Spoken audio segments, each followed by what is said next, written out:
It's the NFL Showdown live before lock for Sunday night. Greg Ehrenberg joined by Kyle Dvorchak. Very exciting for me because I've never worked with Kyle before. This is our first time meeting each other face-to-face, doing a show together. And we get to talk about week 2, the final game of Sunday, which has been a pretty crazy week. Show sponsored by No House Advantage today. And boy, were injuries crazy today. I know they absolutely crushed me this week. Kyle, I know we talked about this a little bit beforehand. Same for you. And I'm just wondering here, how much do you think the lack of preseason is contributing to these injuries, or is this just random football variance? I think it's got to be a little of both. I do think that it is, it's important that this season is having so many injuries in a season that is so different from every other one.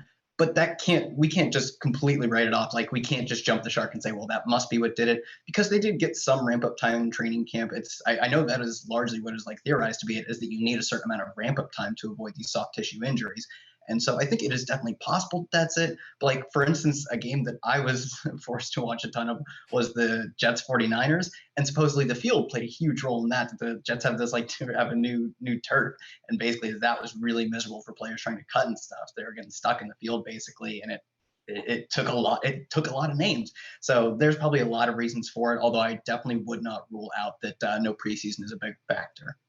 Yeah, it's so hard to say because, I mean, in theory, right, you would think less games means less injuries, right? Because a lot of these injuries that are happening too, a lot of them are, ACL tears, fluke injuries. Actually, I mean, the Saquon Barkley injury, and he supposedly tore his ACL. He actually hurt his wrist earlier in the game. This is the first play he comes back. He hurts his knee on, even though he got tackled in the play, he hurt his knee before then. It was really non-contact that he hurt his knee. So it was just a really wild week. The other thing too is, at least as it pertained to my lineups today, I was telling you, I was really excited to do this show today because my lineups were dead so early in the day. I mean, my 3 highest owned wide receivers today were Paris Campbell, Devontae Adams, and Brashad Perryman. Campbell got carted off in the first quarter. Perryman got hurt before halftime. Devontae Adams got hurt in the first half, came back, then re-hurt his hamstring, ends up not finishing the game. I don't know if you saw this. Julio Jones apparently played through a hamstring injury. That was unknown today. So it was basically most of the players I liked today ended up getting hurt, which it's pretty hard to do well for a DFS slate when that happens, unless just one of the lineups where you don't end up having any injuries just happens to be the nuts, which wasn't the case for me. I saw some people making this joke on Twitter, and I felt the same way about it. This was almost like a PGA slate where it's like, oh, am I going to get everybody through to make the cut? Like, am I going to get 8 of 8 today or whatever? That was really how this slate was. For today, what do you feel like you hit on and what do you feel like you missed on? My list of misses for week 2 is much longer than my week of hits. Yeah, so I was in the same boat with you as Paris Campbell. I think both of our highest owned receivers. It's tough to even say that's a miss. It's just kind of, it is what it is. For me, I was excited about Zeke going into this game, and I he counts as sort of a miss because you basically just needed to run Dak with whatever, like a Dalton Schultz Dak lineup. But they got to the 1 yard line 4 times, and Dak Prescott punches in 3. So I think that there's very much a world in which Dak has a mediocre game. Zeke scores 4 touchdowns, and it's the ultimate leverage spot is just getting him with the Calvin Ridley run back. Calvin Ridley was a guy who had a decent amount of run back interest in, but it was always Zeke, so it didn't really matter. Outside of that, it was the right game to target. I think it's just it's unfortunate that it really hit in the chalkiest of chalk kind of ways. Outside of that, there was a few spots that were just really difficult to manage. The Leonard Fournette situation in Tampa Bay it seems like they might have, that didn't take long. Maybe he's the guy now. So at that point, Ronald Jones kind of getting dusted off. He scored early, but I think he also fumbled and ended up kind of getting phased out by the end of the game. So interesting situation there. I think Zeke was probably one of my better hits, which is not great because it wasn't a good week. Oh, well, I guess Kyler. That's probably the easy one because Kyler's rushing. I was so overexposed to Kyler. I haven't checked. I don't know if their game's over or not, but that rushing was so stupid cheap. So actually, that's an easy one. I had so much Kyler, and it didn't save me, but it at least prevented me from literally making no money. So his rushing is just so crazy good. And his price was awful in comparison to what he's the only guy outside of Lamar who has 300, 100 upside. Maybe you could say Josh Allen, but really his price should be in a top 3 range next week. Yeah, I was not quite as high on Kyler as you were. I had definitely some exposure to him. I went with some of the expensive lower-owned quarterbacks today. So I tried to get Patrick Mahomes into lineups. Lamar Jackson was coming in at much lower ownership than I expected. And they both, at least Lamar Jackson did well. We don't know what Mahomes is going to finish with because that game's still going on. It looks like it's going to go to overtime. I would say probably my biggest hit of the week was paying up for Travis Kelce at tight end in a lot of lineups. He was right around 100 yards and a touchdown last I looked. it was just a weird slate where there was so much value at tight end. And even though George Kittle was out, just nobody was paying up at the tight end position. So I thought that that would be a really good spot just to make different lineup constructions, pay up at tight end with Kelsey. Looks like he did well, but it doesn't matter when all of the value players that went with all didn't make it out of the first quarter. So that is what it is. That's how it happens sometimes.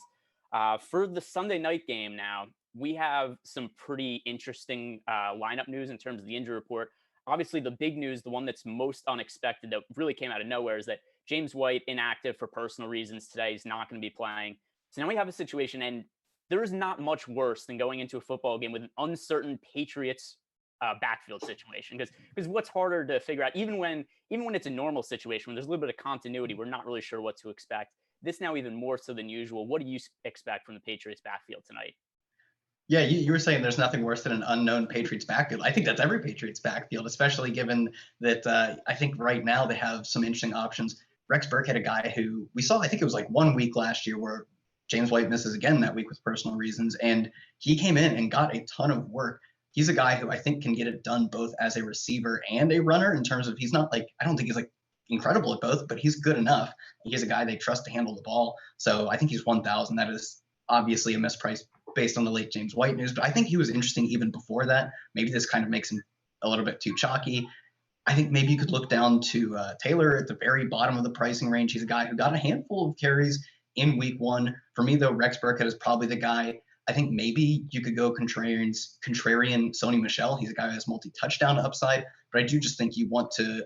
I'm fine biting that Burkhead chalk and trying to get really weird elsewhere because I still, even though I want the Burkhead chalk or I'm willing to eat it, I still need to make sure I'm getting unique or as close to as possible unique lineup. So when you're going for Burkhead on this slate, you just really have to focus on being different elsewhere because the worst thing that can happen is your lineup crushes and either someone who made one pivot low owned off of you wins, or you just win with 400 other people and it really kills your EV as soon as the slate kicks off. So I think also as it pertains to the Patriots backfield, usually in showdown slates, definitely for big slates also, I'll usually try to make rules in Fantasy Cruncher to not include running backs from the same backfield together just because there's that negative correlation there. However, there's so much pricing value here. I don't necessarily think that you have to do that for this slate. I think that what I'm really struggling with, though, is as we're doing this, do I really want to make lineups with like Sony Michel and Rex Burkhead together? Do you think that there's too much negative correlation there to include them together, or is there enough value that you think it makes sense? Yeah, actually, I looked at the winning showdown lineups from the past year, and this was not something that was completely uncommon. Like, it's not like the winning strategy, but it happens a lot. And I would imagine it goes relatively low owned relative to the probability of hitting off. I think it hit between like a 10 and 20% rate in terms of the winning lineups that had this. So it's not crazy for it to happen because despite there, on a macro level being so much like negative correlation between backs in the same backfield, on a micro one game sample, anything can happen. These are guys who are both going to be on the field for, half or a little under, a little over of the team snaps. If both of them, like all Burkhead needs is 3 or 4 catches to be a value. Like he doesn't have to be that great. I think when you look at high price guys, if you look at like, I think it hit, but if you look at a situation like we had on Thursday with Kareem Hunt, Nick Chubb, those are guys that I did really struggle. And maybe, that's why I didn't win anything that night. But those are guys that their correlation is negative and it takes a lot for them to pay off. On a slate like this with Burkhead being so cheap, it takes nothing for him to pay off. And I still don't think people are going to be as heavy on double running back as the chances of it now hitting are. So I actually probably would kind of lean into people not liking it, despite that it can happen so easily on such a random, football is very random.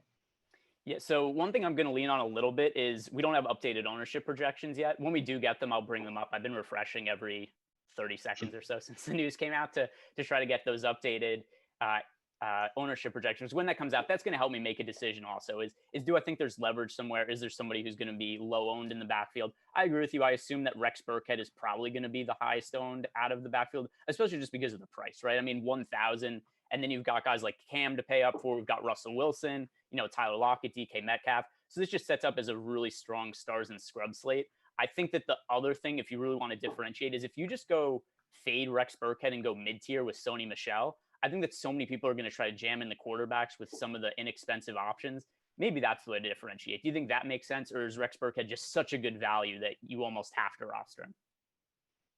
Yeah, I don't think you necessarily have to roster him, although I'll probably just try and get over the field on him. But to your credit, I think you should, if you're going to do that, you should consider going double running back, like getting contrarian that way, or not going entirely stars and scrubs. Because if you go, like, I don't know what the build would look like, but if you went Burkhead and then Tyler Lockett captain and both quarterbacks and another receiver, you are immediately walking into like the most duplicated lineup on the entire slate. You are dead to rights. Even if you win, it literally means nothing for your expected value. You're going to chop the pot 500 ways. So I would try to maybe spend like one more mid-range than you would normally expect if you were just running like a pure points per dollar, if you have Rex Burkhead, no Sony Michel in your lineups. So how about this? One more Rex Burkhead, because I mean, who doesn't want to talk about Rex Burkhead for 20 minutes at the start of every showdown slate? If you really want to buy into Rex Burkhead, would you be willing to do something crazy? Maybe throw Rex Burkhead into the captain spot, and then you have a lineup basically unlimited salary for the rest of the lineup. Yeah, I think this is a rare scenario where you actually could pay mega down for captain. And I would still think you're running pay down for captain, and you don't want to just jam every single stud in after that. Like, because I think if Burkhead is 2, 3, 5% captain, all of those teams, or so many of those teams, are thinking like, oh, well, I just played the cheapest good value guy, and then I get all the other studs. Like, you are again probably running into a lot of dupe lineups, as long as you're assuming we're talking a larger field GPP. So if I were doing him, I would try to still at least leave some salary on the table, especially if you're playing it as like a medium to low scoring game. That's often a scenario where you're okay leaving more salary on the table because the values don't stack up as much. You don't need to get all of the best plays in because there aren't that many good plays. So I think I would only probably play him at captain in scenarios where I'm also playing the lineup as if the game is just kind of a low, boring, low scoring game. So with that in mind, then, which player do you think probably would correlate the best with Rex Burkhead of the other players in the pool? That's interesting because he's a guy who both has, I think, some rushing potential. Like James White is not a zero in the rushing game, and I think Rex Burkhead mostly projects to take that James White role. I think some of those James White targets also just funneled themselves away to N'Keal Harry and probably Julian Edelman, although Edelman did have a higher ADOT than Harry in week one. But generally speaking, Edelman a very low ADOT, similar-ish size area of the field guy. So I would say maybe you could run some Cam Newton and Rex Burkhead, because I think he's going to take on a decent amount of that passing role. If he catches one touchdown from Newton, it is like you smash value on Burkhead and you're securing a touchdown with Newton. Outside of that, I think he's a guy who probably doesn't have a ton of correlation.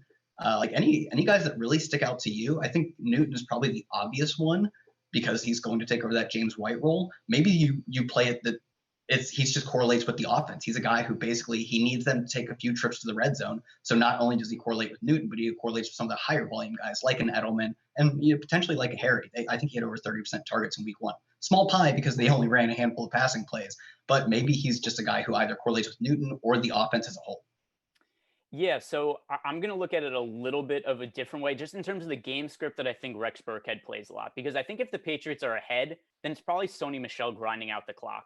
So I think the situation where we get the most out of Rex Burkhead, where I want to roster him in captain, is where you also have a pretty big Russell Wilson game and a big game from the Seahawks passing game.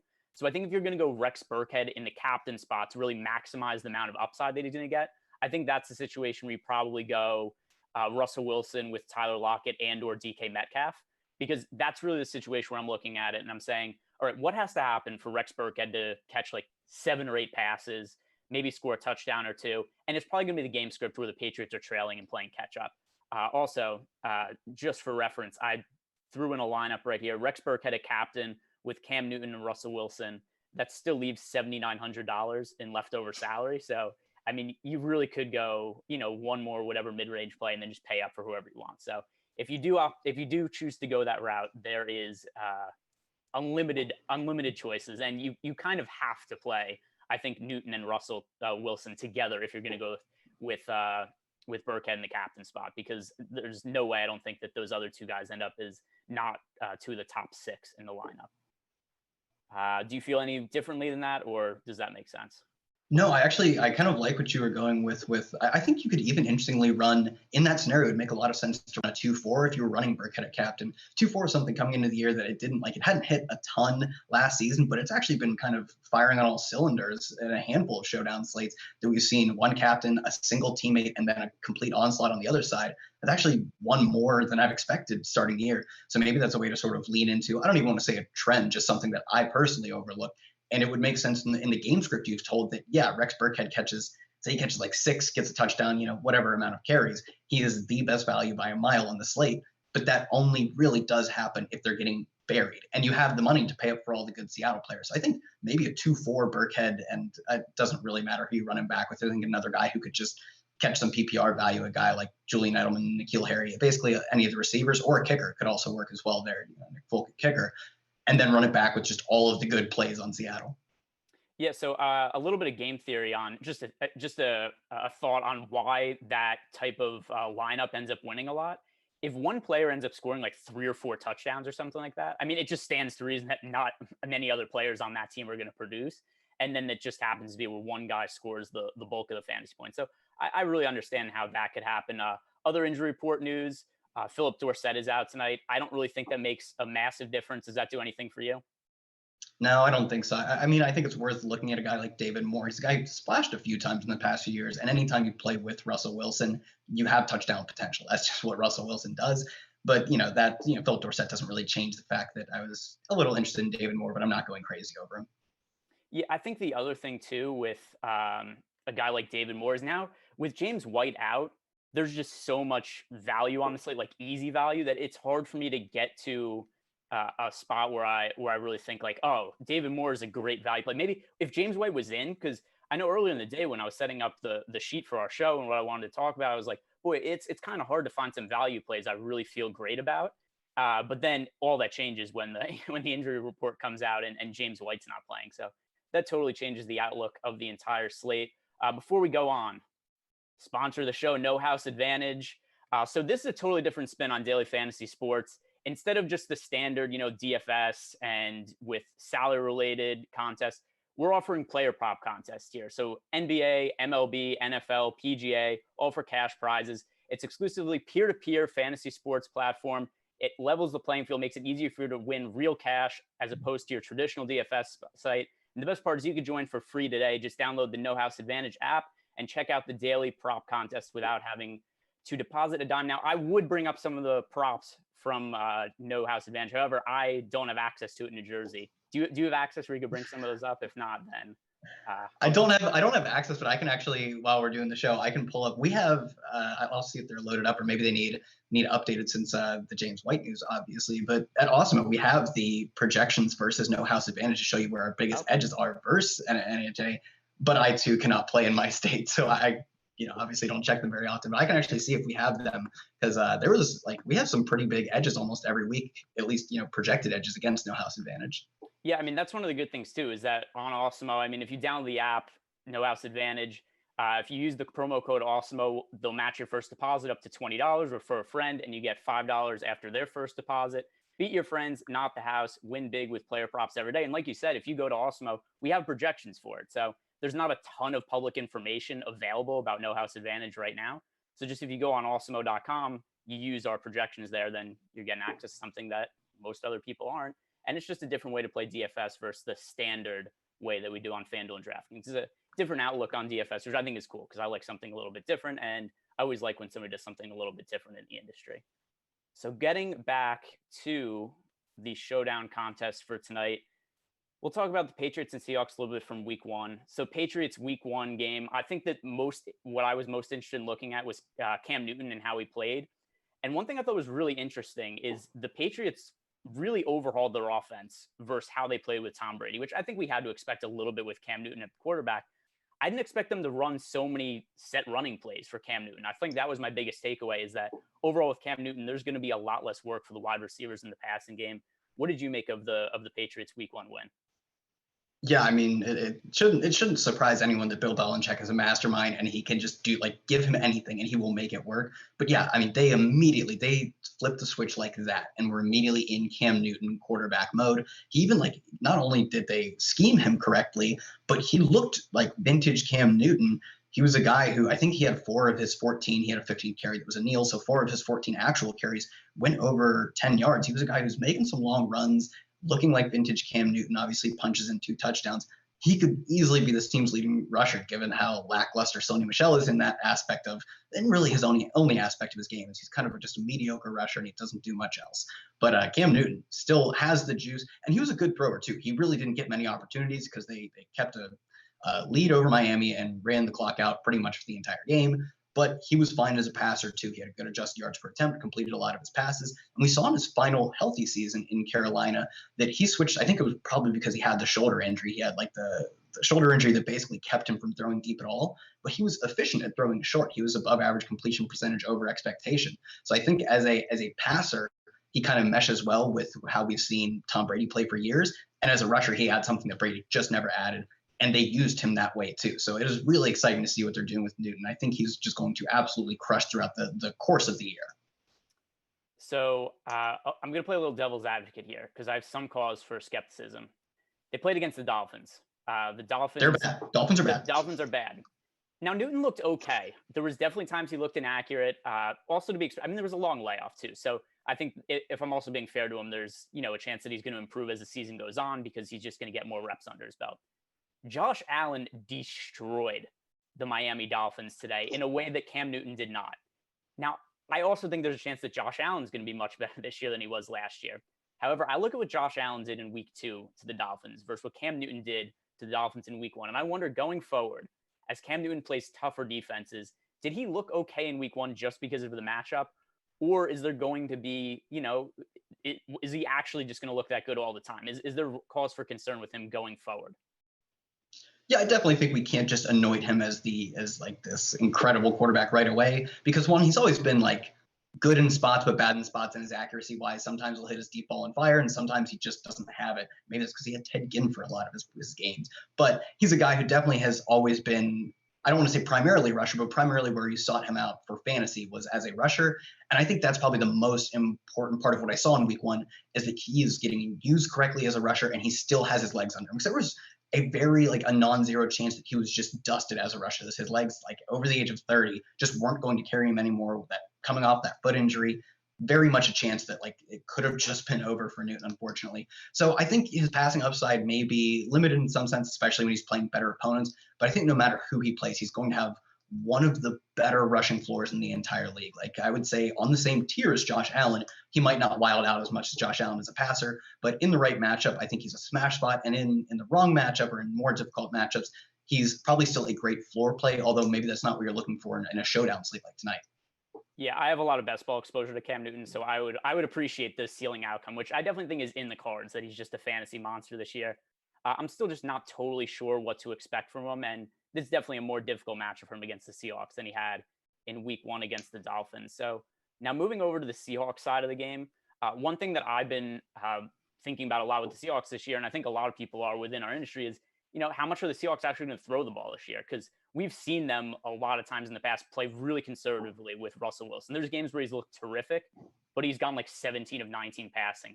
And I look at those box scores and be like, man, if Russell Wilson only threw the ball 35 times this week, he would just destroy everybody in fantasy.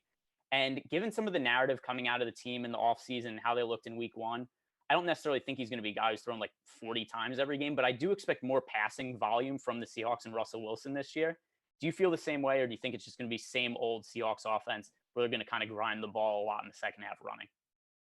Yeah, so I think this all stems back to the let Russ cook movement. And now I saw in the offseason, we saw both Russell Wilson talk about how he wanted to, I think he said he wanted to play their offense more like they play in the fourth quarter sometimes.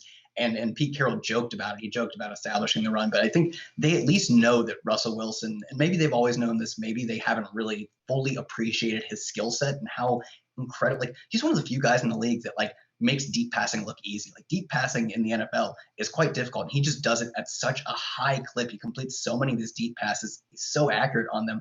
I don't know if we had a coming to Jesus moment with Pete Carroll, but I do think as the year has gone on, he seems to have recognized more of Russell Wilson's ability. We saw it versus the Falcons. And yeah, they're not going to attempt 40 plus attempts very often, but I do think we will get more Russell Wilson than we have ever before, even if it's not to the level that we'll get a Patrick Mahomes or even a Dak Prescott or a Matt Ryan. But I would say at this point, I do believe he'll probably have his best year in terms of just raw attempts.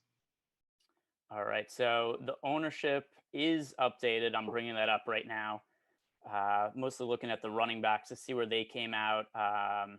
Sony Michel is projected for, all right, never mind. My iPad isn't updated yet. So nix that. That is an issue on my iPad. So I'll try to bring it up on my computer and then I'll go back to it and then we'll bring it up. But yeah, I think that, look, if we look at Wilson compared to his historical years in terms of how much he threw the ball, there's nowhere for it to go but up, right? Because everything they did in the past, they were so conservative with how they ran their offense. And as much as the Mr. Unlimited character on Twitter is maybe the corniest thing that I've ever seen and just a terrible attempt at marketing because it was so cringeworthy, I would like to see it just where we really see Russell Wilson unleashed.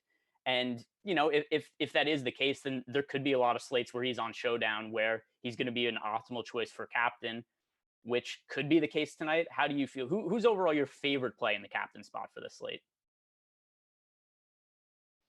Yeah, for me, I'm probably looking at one. I do think Julian Edelman. Interestingly, Julian Edelman last week, not surprisingly, saw 30% of his team's targets. I think that's kind of expected at this point when you look at their receiver depth. He saw like 60% of the team's air yards. He was really the only guy they were comfortable with moving the ball down, like looking for first down chunk plays. He wasn't going deep at an incredible rate, but surprisingly, and this is certainly not maybe, this is certainly a small sample, but N'Keal Harry was basically just running like these short slant routes, these in-breaking routes. He wasn't like they seemed to almost be scheming him targets, not necessarily letting him beat his opponents with like supreme downfield route running, which is a guy who's like pretty athletic, kind of surprises me. So we could see Julian Edelman, especially without James White, just be a monstrous player in terms of his overall share of the team's offense. So for me, he's on the Patriots side, probably a guy I'd look to. Outside of that, I think N'Keal Harry probably interesting as well. He was second on the team in receiving snaps. Julian Edelman, funny enough, like didn't play any of the running snaps, so he looks like he didn't play a ton of snaps at all. But that's just because they're resting him. Like, why would you play Julian Edelman on a running down? So N'Keal Harry, a guy who I think is at least worth considering at captain. I'd probably still favor Julian Edelman over him. And you typically don't see guys that cheap make it at the captain spot. Typically one of the guys in the mid to high range, like that serious mid to high range, does hit to a point where you have to have him captain. On the other side, I'll go with Tyler Lockett, although I think it's very close to DK Metcalf. I'm just kind of relying on the history of Tyler Lockett being the number one receiver on the team and having such great splash plays. But I think DK Metcalf is a perfectly fine substitute for Lockett. Those would be my two guys. One other guy that I think you have to consider is Chris Carson. Very concerning what we saw from him in week one in terms of the usage. Carlos Hyde out-touched him, but a majority of Carlos Hyde at least out-carried him on the ground. Carlos Hyde, the majority of his carries, though, came in the second half, and they were kind of beating the brakes off of Atlanta. The majority of, or at least half of Chris Carson's touches, or at least his carries, came in the first half. So I do think that's at least a lot of the signal is that if they're beating the crap out of someone, sure, we'll see Carlos Hyde. If they're playing a modestly competitive game, Atlanta was not a close game. If they're playing a modestly competitive game, we'll get a good helping of Chris Carson. And Chris Carson, as a running back, is one of the few players on the slate, although we do have rushing quarterbacks on the slate, that can punch it in on the ground. And that doesn't help anyone else on the slate. When you're looking for a captain, that's what you want, or that's ideal. Because say you play, Russell Wilson at captain, you're going to get Tyler Lockett scoring the touchdowns, and Tyler Lockett scores more fantasy points on that individual touchdown play. So for me, you have to consider running backs like at all times as captains. Chris Carson would be the guy for me. Any interest in like Sony Michel for you? I just it makes sense, but I just don't like Sony Michel, I think. So I will say this. One thing, and I've brought this up on previous Showdown slate shows I did, I like to use the top Showdown tool that we have a lot on Awesemo, and I'll compare what the projected ownership of guys is in the captain spot to what their actual projected chance we have for them to be the top overall scorer in the game is. And now that we have updated projections, we do have Sony Michel with a 2% chance to be the top overall scorer in this game with almost no ownership in the captain spot. So as a long shot, I don't mind him in the captain spot. I think then the question is, who do you really play him with, right? Because then it's what's the situation where Sony Michel does well, and that's something I'm really struggling to think about right now. Is all right. So Michel plays well, then it kind of means the Patriots run the ball a lot. I'm going to assume that means he gets the touchdowns, which takes away from Cam Newton. I think those are the two players who are probably most negatively correlated there. Is for Sony Michel to get his fantasy points, he's probably punching the ball in the red zone, and that's the number one way that Cam Newton's also going to score his fantasy points. That's where a chunk of his points came in the first week. So the one thing I'd say about that is if I'm going to play Sony Michel in captain, which I think there's a reason to play him in maybe like one lineup if you're playing multiple lineups, I probably wouldn't have Cam Newton in that lineup. Yeah, I completely agree. They seem to be highly inversely correlated, and you would need you need multiple touchdowns from Cam Newton unless it's a truly dismal game. On top of the fact that you need obviously a touchdown or two from Sony Michel. Those two things, unless you're betting on a complete boat racing of Seattle by the Patriots, to me, Russell Wilson is just too talented to let that happen. So for me, I agree. That is kind of the opposite correlation. I think they could keep Russell Wilson in check, but for them to absolutely, score 3 or more touchdowns more than Seattle seems just almost entirely out of the realm of the possibility. I could much see it going the other way. So for me, the defense makes a ton of sense. I think kickers would make sense in that scenario too, because I think a game that Sony Michel thrives in features a ton of fantasy points. So for me, going for those mid to lower range guys like a defense or a kicker would make a lot of sense. And obviously, it would be the New England defense. And we see at least Russell Wilson takes a lot of sacks. That's something that most running quarterbacks do. Russell Wilson is absolutely no exception. Sacks can lead to, obviously, sacks are fantasy points in their own right, but they can lead to fumbles and touchdowns. And that's really how you get like a smash defense week. So that would probably be at least a reasonable scenario where you could go Sony Michel and run it back with the Patriots defense. And then on the other side, I think you're just looking for PPR value at that point because you're not projecting the Seahawks score a ton of touchdowns. So for me, that could be a guy like Greg Olsen, who's right in the middle range, or even Tyler Lockett. I don't know if that'd be DK Metcalf, though. He's a guy I think is probably a higher, yards per target, a higher ADOT, but maybe not just as much PPR value. So we got a question in the chat. Somebody asked me is how does Stephon Gilmore impact how we feel about DK Metcalf and the Patriots receivers? Here's one of the things with individual cornerbacks. Like Stephon Gilmore is incredible. I don't know who he's going to cover. And it's really hard for me to say that he's going to shadow one guy or what's going to happen. So it's really hard for me to look at the slate and say like, oh, I want to avoid player X or player Y because Stephon Gilmore is there, because maybe after the fact, it'll seem obvious, but before the game, I just don't know. And they could change their scheme in game. It's just something that's really hard for me to make a decision based on, because ultimately it's something that's kind of narrative based, especially in week 2. We don't know what the Patriots are going to do with Gilmore. We don't know how he's going to match up against other guys. So I don't know. I'm sure that he's going to make plays. He's going to limit Lockett and Metcalf on individual plays. But the other thing too is these guys are such high upside receivers that are capable of making big plays that even if Gilmore does happen to lock up, say, Tyler Lockett for 60% of the game, he catches one 60-yard touchdown pass when he's being covered by somebody else, and it doesn't really matter. So for me, it's just not something I'm making a huge decision based on. Do you feel the same way, or do you feel differently? Oh, no, I mean, you summed it up perfectly. I'm not going to add too much to it because, yeah, there's just so much variance on an individual game level. Any smart coach is going to be able to get his guys at least off of the corner they don't want them matched up on. Like, it's not like they are set to be playing 100% of snaps against each other. And even if they did, if he covers him for 80, like if he covers him well for 80% of the snaps, 3 long bombs or 3 mid-range throws to Tyler Lockett could be enough to get him there. So yeah, there's just so much that goes into it that I think that is so much more diving into the narrative level than I'm partaking in. So you summed it up perfectly. All right. So before we go on, guys, we got a special deal to talk about here. $1 Awesemo Plus NFL Weekly Express Pass. This expires today, 9/20 Sunday. So you got to get on it now. And the other thing too is I'm giving away this for so cheap. This could be the last show they let me do because I'm just giving away memberships for such a cheap price. They might not let me do another show after this. To get an Awesemo Plus NFL Weekly Pass, use the promo code Week2Express. That is Week 2, the number 2 Express. Activate NFL Weekly Pass only for $1. It's the best way to try out Awesemo. Get it at a really steep discount. It's only $1. You really have nothing to lose. Just try it out. See what the tools are on the website, see what you like, what you don't like, and then you can make a decision from there. I mean, for $1, you might as well try it out. If you're looking for a new DFS site, place to get projections, place to get information for, try it out for $1, get it for a week, and see what you like. All right, so moving on to the game here. We do have now, and I was able to bring them up on my iPad because of the wonders of technology, the now updated ownership projections. What do you do with this information? Sony Michel, 13.7% ownership in the utility spot, almost no ownership in the captain spot. Rex Burkhead, 1.1% ownership in the captain spot, only 15.5% owned as a utility play right now. That is shockingly low to me. And assuming that those numbers don't update by the time we get to lock, I think you want to be massively overweight to Rex Burkhead. How do you feel about these running backs now that we have ownership on them?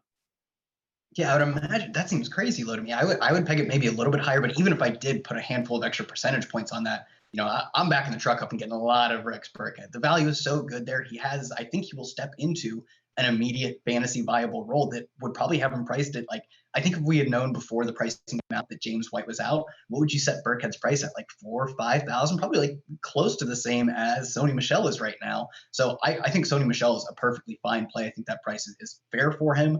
For me though, Rex Burkhead at that ownership, and even if it ends up getting higher, is such a great play. I think you can even get him in captain at that point. It's not much captain, but I think his odds of being the right captain are at least higher than his ownership is going to be. But in terms of utility, that just the points per dollar value you're getting on him is so great relative to what it cost you to roster him. So for me, that ownership is so low. I'm going to have a lot of Rex Burkhead, and I think it opens up so much on the slate. And now knowing that it opens it up without creating a crazy high ownership cost, it has to be one of the best plays on the slate, even corrected for his ownership. Yeah, we have. I mean, if you go to our showdown tool, where there's a points per dollar by percentage chance of people being in the top 2 to 6% of a lineup, and Rex Burkhead's is the highest percentage by such a wide margin of anybody I've seen by looking at it so far. So to me, he's a crazy good value play, especially. Oh, and now the ownership did update again. So, but still 20% projected ownership for Burkhead. I love when I read it off and then it updates right afterwards, and then it's just different information. Still 20% for Rex Burkhead, 24% for Sony Michel, 3.4% captain ownership for Michel.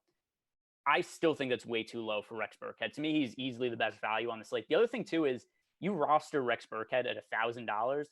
There's no real way he kills you. Like even if he totally craps the bed and puts up like a Boston Scott game from last week and he scores 7 DraftKings points, terrific game relative to his salary. Still, there's no way for somebody who's 1,000 to really kill you. I think I'm trying to remember who. I can't even remember the name. There was somebody who went off for like $200 on the Thursday night slate game. It's a tight end. Did Drew Sample score? Was it Kadero Hodge? Oh, that was it. All right. Okay. So it was a final drive of the game where Drew Sample caught like 5 passes for 60 yards or whatever on the drive, did nothing the rest of the game, and all of a sudden it's like, oh, he's smashed now just because of that. And that's the type of thing with Rex Burkhead too, is just because of the PPR points. All it takes is one drive in garbage time, catches a couple passes, and he's easily the best value on the slate. And I just don't see a way that he kills you. It's really hard for me to get away from him in almost every lineup, if given that his ownership is. Do you feel there's any way that you would have him in less than 100% of your lineups? Is that too much for you, or what do you think is a good ownership on him? Where, or is there a number you just feel like, oh, this is too much Rex Burkhead that I'm not comfortable with?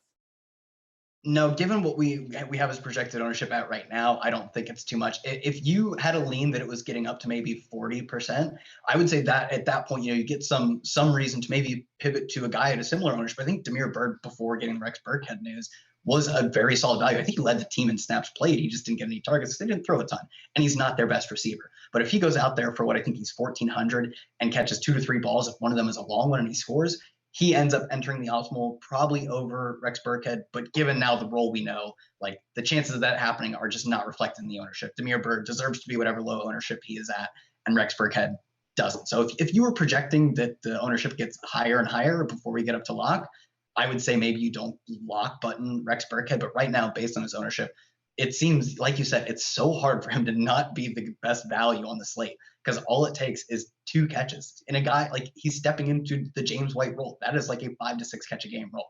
So for me, yeah, I think at this ownership right now, I'm fine with having a lock button Rex Burkhead. So the first lineup that I built in the day, I always just build one without really looking too much into it. Just kind of like, hey, this is just my initial thoughts looking at it. And you mentioned Damiere Byrd there, and I think that he's somebody interesting to talk about now. I liked him a ton earlier in the day. I don't really think we need to go there now, but something you said that is interesting. He played 56 snaps in week 1. That is more snaps than Julian Edelman played. That is more snaps than N'Keal Harry played. Now, what do you do with those snaps? He got 0 targets. So he was just doing cardio out there, right? He's just running around the field. He's getting a workout in. But still, if somebody's going to play that much, it's hard for me to think that there's not a big game lurking there at some point, because there's going to be a point in time where something has to give, right? Damiere Byrd isn't going to play the most snaps of any wide receiver all season and never do anything, because he's either going to start getting targets or he's going to lose playing time. Given that they were willing to run him out there for so many targets, I think he makes for an interesting value play. I know you brought him up and said that you don't necessarily like him compared to Burkhead, but do you think he's still worth being in some lineups, or just stay away at this point? No, I don't think you have to, because the Rex Burkhead news, you have to go to 0 on Damiere Byrd. Because, I mean, obviously, they're both so cheap. There are scenarios where they both pan out because it doesn't take much for them to pan out. And I think, especially given that they're the low ownership on both of them combined, or the reasonable ownership on Burkhead, and I would imagine the close to 0 ownership on Byrd, you can build some really good lineups that aren't going to be that high owned because you open yourself up to the best value and some of the best ownership adjusted for the value on the slate. So I think you could definitely have both of them in a lineup. And if you're not going 100%, I really think the Damiere Byrd pivot makes a lot of sense. Yeah, so somebody just asked in chat, Dylan sent me a message, any sneaky plays for tonight in Showdown? Damiere Byrd is the first one that stands out. It is kind of weird now because I do feel like if you're playing Rex Burkhead, you do get thrown on to a lot of kind of the same high-end plays just because there's so much salary left over. So with that in mind, are there any guys that you think right now really stands out as a sneaky or contrarian play? It's always hard to Another find guy, really same. It's really hard to find contrarian options on a one-game slate, but is there anybody you think that right now we don't have projected for a massive amount of ownership that maybe is more upside than the field realizes? Yeah, I'll have.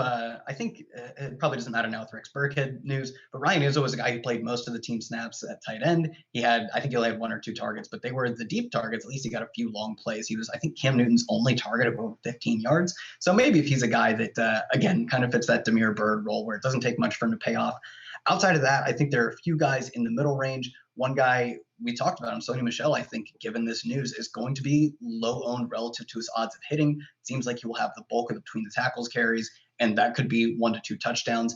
Moving up a little more, I think you could consider going back to Greg Olsen. I haven't checked what our updated ownership is on Greg Olsen, but I think he'll just go overlooked relative to, I think you would see like a lot of Burkhead and then heavy on the Seattle side, but maybe not as much with like a Tyler Lockett, Russell Wilson, and Olsen. I think people are going to want to get up to the best, they're going to have to save some money and get up to the best plays. So maybe you leave a thick chunk of salary on the table and you pivot down to like a Greg Olsen. All he needs is like a touchdown and a soft game from DK Metcalf to basically pivot that optimal lineup. Yeah, 15% projected ownership right now for Greg Olsen in Showdown. That's a pretty reasonable number. And then something you'd said about leaving money on the table, and this goes to a question that somebody asked in YouTube chat. Is it okay to leave $1,000 on the table in his lineup? I don't know where that question went, but I saw it before. It was Joe somebody. Yeah, not only do I think it's okay, I think it's preferred on a slate like this. And here's why. There's a lot of value on a slate, so it's not hard to find cheap stars and scrubs type lineup builds to go to.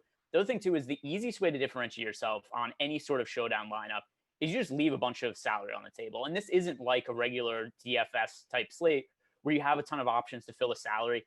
There's limited options. A lot of people are going to go build their lineups and they're going to fill out most of the salary. So is what happens is even if you take first, a lot of times the lineup's going to be duped with 400 or 500 people. The easiest way to have a lineup that's either could take a solo first or isn't duped by a ton of people is you just leave salary on the table. That's the easiest way to differentiate yourself. And there's a lot of ways that you can make quality lineups in Showdown where you leave salary on the table, especially on one like this where we have a decent play in Rex Burkhead who's $1,000. And it's something that Kyle said before.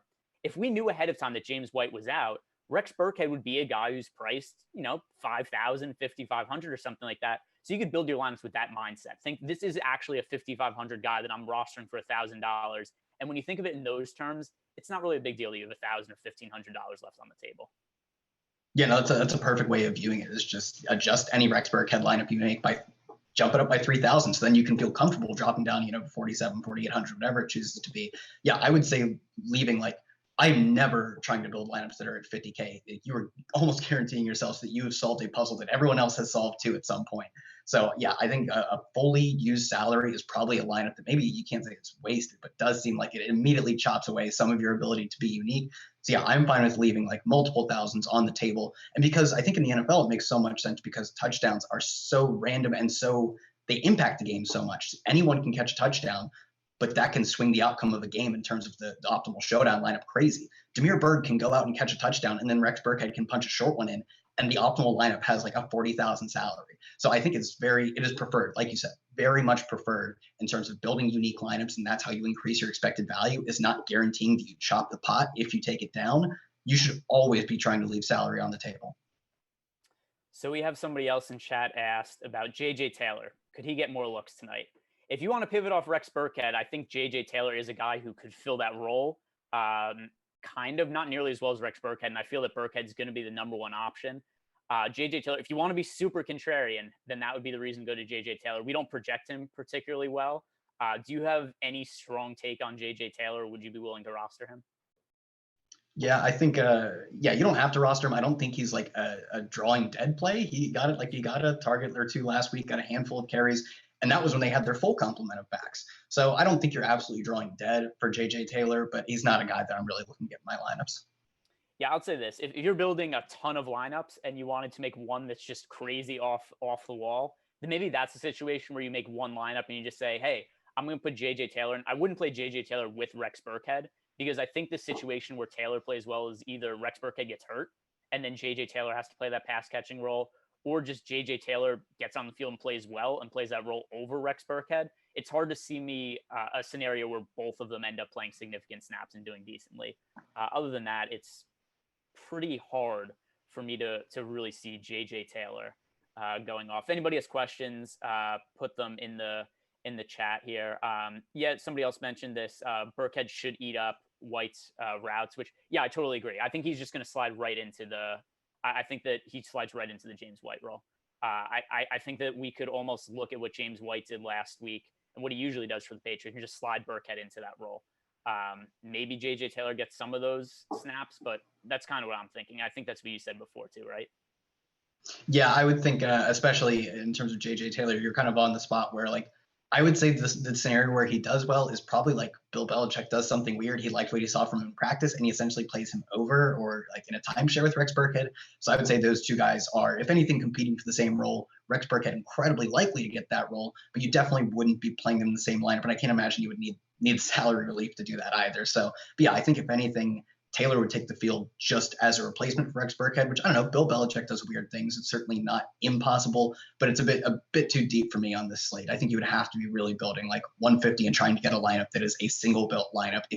That's the strategy that gets Taylor into your lineup essentially. All right, so we've got a question here. Slim Brody in the YouTube chat. Who's the safest captain for a cash game? I think it has to be Russell Wilson. I don't know, maybe Cam Newton, though, but I'm going to lead towards Russell Wilson just because I'm more confident in his overall fantasy outlook going forward. He's going to be one of the top fantasy producing players this year. Maybe there's a little bit of concern with the matchup, and Cam Newton definitely has an easier matchup than Russell Wilson. But I have to view Russell Wilson as of now as the safest option. We've seen Cam Newton play basically one good game in the last year, so it's really hard for me to call Cam Newton safe. There's enough value where it could pretty comfortably fit in Russell Wilson. So if you're playing one captain, you want it to be as safe as possible. I think it's Russell Wilson. Do you feel any differently? Yeah, I agree. And I think there are times where playing, the highest total projected points captain, the highest floor captain can really get you into some muddy waters on who your final flex spot or your final two flex spots are. This is the opposite of that slate. So it is so easy to get the high floor Russell Wilson in. And I agree. I love Cam Newton. I love what I saw from him. His rushing production was awesome and he looked good. That was one game. That was such a small sample. And it could very well be that he just like the Seattle's projected to score more points. They're a team that is favored. They are at home. So it could be that he just drops back, passes a lot, and that takes away some of that rushing production. So I think their floors as a rusher, sure, Cam Newton has the edge there, but it's probably not the exact golf that we saw. It's not like 75 yards, 2 touchdowns like we saw locked in from week 1. So for me, that passing floor of Russell Wilson just being an incredible passer, and sure, the matchup is harder, but Vegas projects them to score more points. So for me, Russell Wilson, definitely the better captain play. Both are in play, especially, if you're looking at cash games. But with the Burkhead news, you can spend whatever you want on captain. So we got another question. Somebody asked about defenses in this game.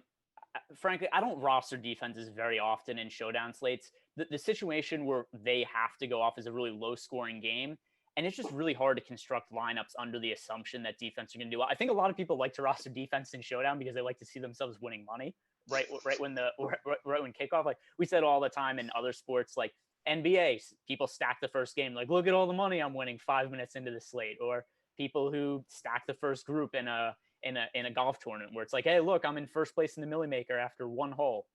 I think that it's okay to play the defenses. I just think it really limits your ceiling because you're really relying on a defensive touchdown. If that's not the case, the defense are probably going to score, more often than not 7 or 8 fantasy points, which is fine. It just usually doesn't have them in an optimal lineup. Both the offenses in this game, I think, are going to be pretty good this season. Even though I think the Patriots defense is going to be good for fantasy, I don't necessarily think this is the spot for them against the Seahawks, for this game in particular, do you want to roster either the defenses heavily in showdown lineups? Yeah, I'm generally kind of the same way. I'm never super heavy. It is a very specific scenario that defenses pay off. And I would say that if you were playing defense, keep in mind that the game environment that requires, like I wouldn't be building like a crazy offensive shootout type of game and then throw a defense in to save some money, because that is the antithesis of what your lineup is and leading up to the defense. So I think you have to build it in mind of like Chris Carson or Carlos Hyde would probably do well with Seattle defense. And I don't hate the Seattle defense. I think both defenses are fine because they both have a lot of sack equity, especially when you look at there's also a lot of like downside risk. We talk about it time and time again with Cam Newton. We saw one game, but it was against a terrible defense. He didn't have to throw a ton. Things worked out perfectly for him and the New England offense. So I think there's like a chance that things, I don't want to say, completely fall apart, but that there's still some rust in him joining a new team in a bad offseason, coming off a year that he played 2 games, wasn't very good in them. So Seattle defense, I think, has some sort of just unknown theoretical upside. Other than that, though, I'm generally not playing defenses unless it's like Mitchell Trubisky facing some other terrible quarterback. Mitchell Trubisky facing Dwayne Haskins. Maybe I'm considering getting defenses and whatever that showdown slate is. In a game where I like both offenses, I think both offenses have quarterbacks who can get it done on the ground and in the air. Yeah, defense really isn't a priority for me. How dare you slander Mitchell Trubisky on an Awesemo show? You should. He's everybody's favorite quarterback around here. We got a Chicago-based offense. He's got the Bears off to a 2-0 start. We're looking at Mitch Trubisky. By the way, I don't know if you saw this, but last year Mitchell Trubisky was the most bet-on player to an MVP. I remember the hype. There was a sports book in Chicago that actually refunded MVP bets on Mitchell Trubisky. They got so many of them. And I don't even remember what week he lost his job. And I think it was maybe week 10 or something. Whenever it was, they just said, hey, if you show up to a brick and mortar spot and you show Mitchell Trubisky a ticket, we're going to give you your money back. That's how bad Mitchell Trubisky was last year. And lo and behold, week 1 starts and he was my highest owned quarterback on the slate. So, and he's actually looked decent so far. And the Bears are 2-0, but that is besides the point. Anybody have any final questions? Put them in the chat. Somebody asked, is it okay to play both quarterbacks? Not only is it okay to play both quarterbacks, it is preferred to play both quarterbacks, especially on a slate like this where we have so much value available to us. It's not difficult to fit them in. A lot of times when you're considering rostering 2 quarterbacks, there's never too much doubt for me that they're going to be 2 of the highest scoring players on the slate. The question is always, what's the opportunity cost of rostering them? And on a slate like this, there isn't much because Rex Burkhead's somebody we both like a ton. He's bare minimum price, so it's easy to fit in both quarterbacks, and our projections back that up. I'm sure you would agree. Is there a situation where you would say that you don't really like the quarterbacks together? Or what game script do you think it would take for them to not necessarily make optimal? Yeah, I think it just generally takes like a very bad game, either low scoring. I think there's a non-zero chance that it also happens that just I don't really believe that the Patriots are going to come in and kill Seattle. I think there's a non-zero chance that Seattle really just runs all over them. So maybe that's a scenario where you just get some of the PPR options on the other side. Like Julian Edelman doesn't necessarily need Cam Newton to have a great game. He can just catch 10 passes or whatever. So I think it's viable, although in this slate, like you said, the opportunity cost is so low. You don't have to forego other good plays. It actually forces you into the good plays. So my only concern would be ownership, but just in terms of building a great lineup, yeah, on this slate, more than like almost any other, Rex Burkhead being one of the better values you'll ever find in Showdown, I think, especially given what we project his ownership to be. I have no problem in him actively trying to get 2 quarterback lineups. And they both have such a good floor because Russell Wilson is great as a passer, but he also has some rushing viability. As we saw in week 1, Cam Newton, they're going to design runs from him. He's going to have a handful of design runs every play. So not only are their floors high, their ceilings are high, especially Russell Wilson. 2 quarterbacks is the way to go right now as the way it's shaping up. So here's the other thing too: is look at our top showdown tool here. Russell Wilson, chance that he's one of the top 6 scoring players on this slate, 93%. And then you look at Cam Newton, his odds of being a top 6 scorer, 84%. So the chance that, and the other thing too is you have to think, if they're not a top 6 scorer, what are they? The 7th scorer? And if one of those, and if it ends up being that Rex Burkhead is one of the guys that's one of the top 6 scorers, then they probably end up in the optimal lineup anyway, just because they're so easy to get up to. This is one of the slates where it makes most sense to roster both quarterbacks, and it's easiest to get to the situation where they aren't. I would have to think that means Chris Carson and or Sony Michel play well, because that's really where the quarterbacks don't do well. Is like you said, the running backs do well. If there's that situation where where just the Seahawks run all over the Patriots. And then maybe that's where we see that game where Russell Wilson only attempts 15 passes. That has to be a big Chris Carson game. I don't see any other way that happens. Yeah, no, I agree. That would be it would be a scenario where like they hit their yardage mark and they look like they have a good effective passing game, and just the Tyler Lockett goes down to one once, and then they have a long drive that ends in a field goal. Chris Carson punches in too. And that's the only scenario. And now Chris Carson has like kind of a receiving role. I mean, obviously he got the 2 touchdowns, but that's something we saw last year that compared to years prior, he ticked up as a receiver. So maybe even if it is a Chris Carson game, it still ends up being receiving touchdowns. Obviously that puts Russell Wilson almost certainly in an optimal lineup again. So you know how long Chris Carson gets the receiving role for? Until he fumbles the ball 3 times in a game, because that's what we saw from him last year. Remember the workhorse he was at the beginning of the year, and he was super chalk at the beginning of the season. Then it was a couple of Chris Carson fumbles, and then all of a sudden he's not the guy anymore. And then Penny got hurt, and then he was the guy again. But yeah, as long as Chris Carson doesn't fumble the ball a million times, then we know that Pete Carroll's gonna go to him. There's not a situation where they're just gonna turn to Carlos Hyde unless there's fumble issues for Chris Carson. Yeah, I agree. I think it's possible, but I'm not betting on fumbles largely, just like a random product of volume thing. Maybe Chris Carson's a little worse at holding the ball because then it's something he's struggled with basically his whole time in Seattle. But given that I still mostly believe that fumbles are random, maybe Chris Carson's got a little bit of a buttery hands on him. But for the most part, I don't expect that to happen. I think Chris Carson will mostly dominate the backfield. All right, we've got a question from J-Rock in the chat, and only 2 minutes left, guys. So if you've got any last-second questions, get them in, and I'll try to answer them as quickly as I can. Who do you prefer for tonight, Lockett or Chris Carson? I'll just go a quick answer. It's Tyler Lockett for me, especially because of the amount of quarterbacks I'm going to be rostering.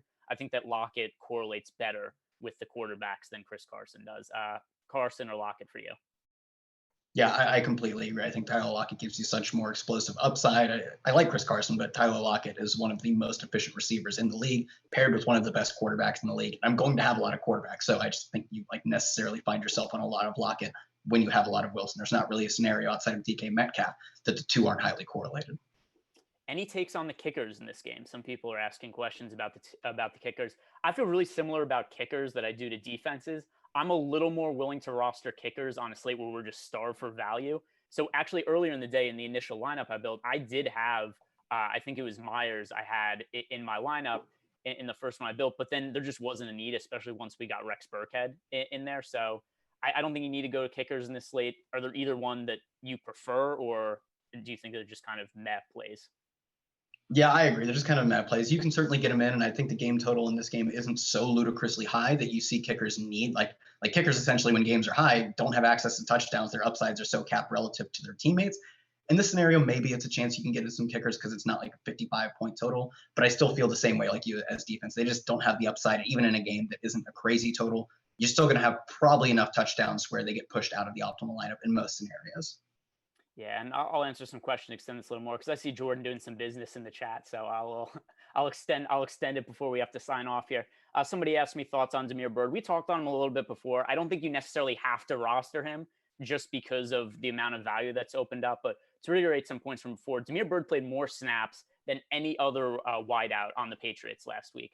That's the positive side. The downside, he got 0 targets last week. So something has to give. He's either going to see decreased snaps or you're going to see more targets. It's hard for me to think that they're going to have Damiere Byrd out there playing no role on every single play. So those were the thoughts that kind of both of us had about Damiere Byrd. He's an okay option if you want to pivot off of Rex Burkhead, but you don't have to roster Damiere Byrd on this slate. I'll bring up. Let's see what Damiere Byrd's ownership is now that all the ownership is updated for everybody else. Damiere Byrd is at 15%. So that actually is a decent amount lower than it was earlier in the day, which makes sense just because we have better options. So the game is locked now. None of our advice means anything at this point. If we wait an hour, though, we would have very good advice to give out to people. We could tell you all of the best plays an hour from now. Any closing thoughts before we sign off here, Kyle? Yeah, I think if we waited an hour, I would still be like, N'Keal Harry was a good play. He didn't hit, but he ran 8 routes, but he was a good play. So I like N'Keal Harry a lot. But yeah, no, I would say, it's locks and what does it matter? But try and get different with your anytime this happens. Maybe you use this going forward. Whenever you're going to get like the cheap chalk running back, just try and get different elsewhere. I think the easiest way is to leave salary on the table, but there are a myriad of ways. Double running back or full on slots, 2-4. Just don't, try and avoid duplicated lineups. All right, that'll do it from us today, guys. Jordan, hit the music. Everybody listening on the way out, hit that thumbs up button, show us some love. Thanks to Jordan Klein behind the scenes for making it all happen, because Kyle and I are both idiots when it comes to technology. Oh, yeah.